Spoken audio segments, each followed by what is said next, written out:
Hi, and welcome to That's Ready Mysterious. Join me for an intriguing look into real-life mysteries.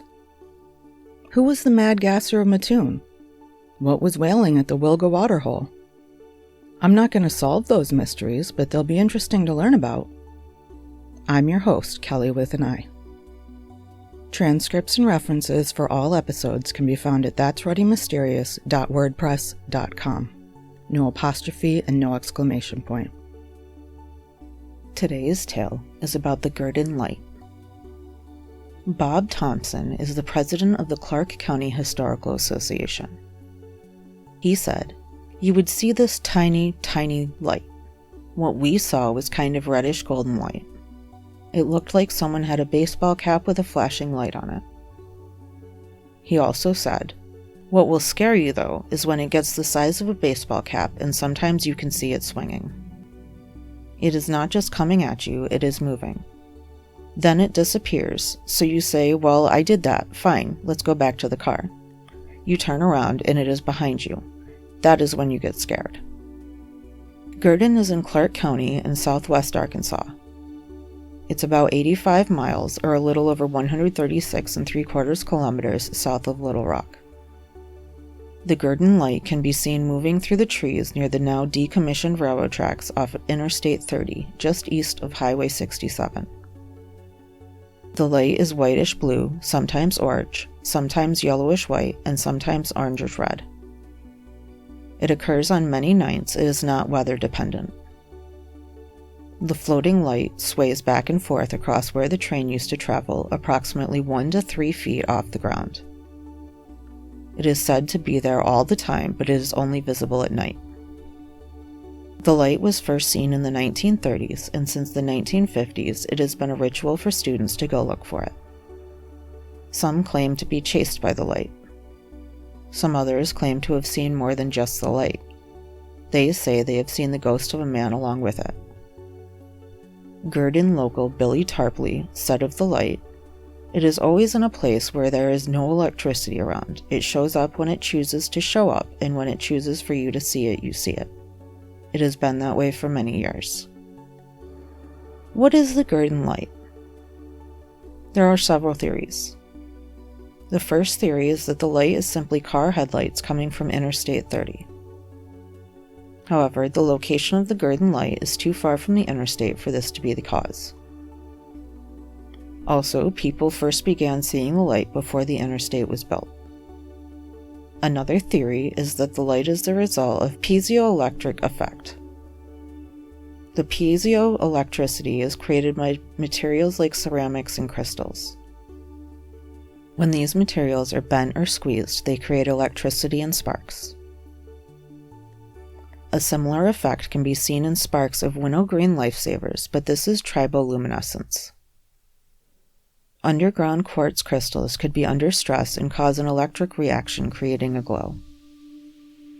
It's possible that swamp gas is creating the light, but this is unlikely because the light comes in all sorts of weather and maintains its shape. Some people believe the light is a lantern of a railroad worker who fell on the tracks and died. The theory says that the man was decapitated and that because he lost his head, he uses the light to look for it. Others say that there was a fight on a train between the conductor and a man working on the train. The worker pushed the conductor off the train and he was decapitated. Again, this theory says that the man is using the light to look for his head. Some people believe the light is that of a worker who was killed in a fight on the tracks. In December of 1931, William McLean was a foreman with the Missouri Pacific Railroad.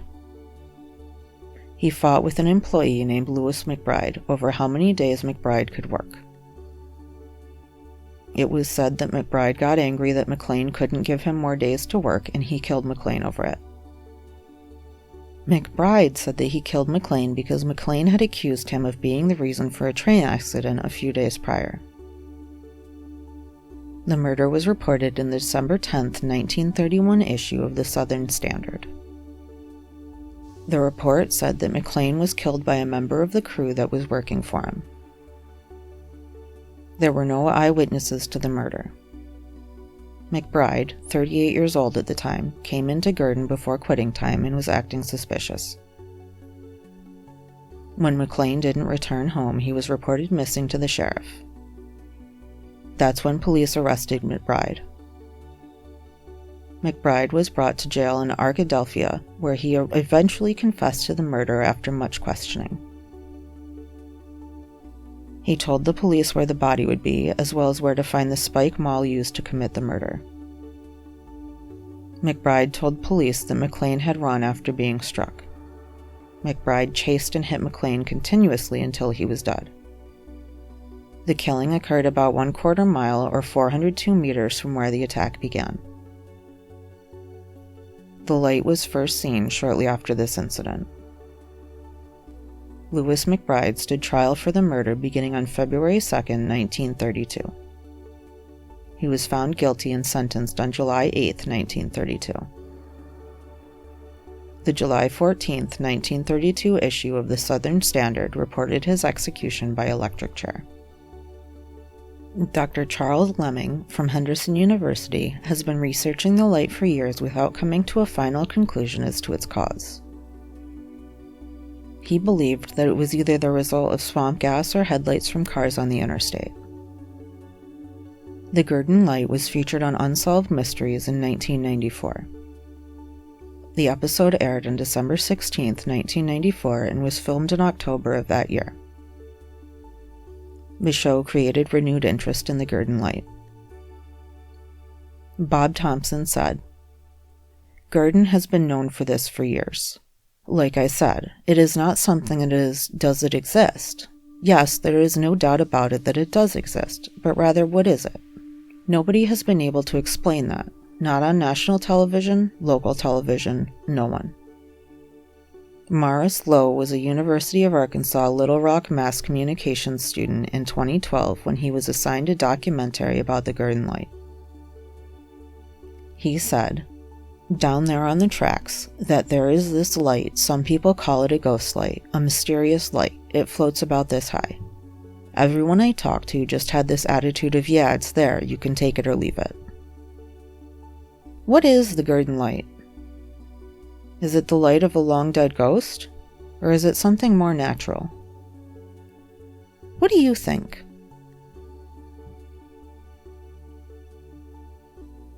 Leave a comment and let me know what you think. Thanks for listening to today's episode of That's Ready Mysterious. Join me next week for another captivating mystery.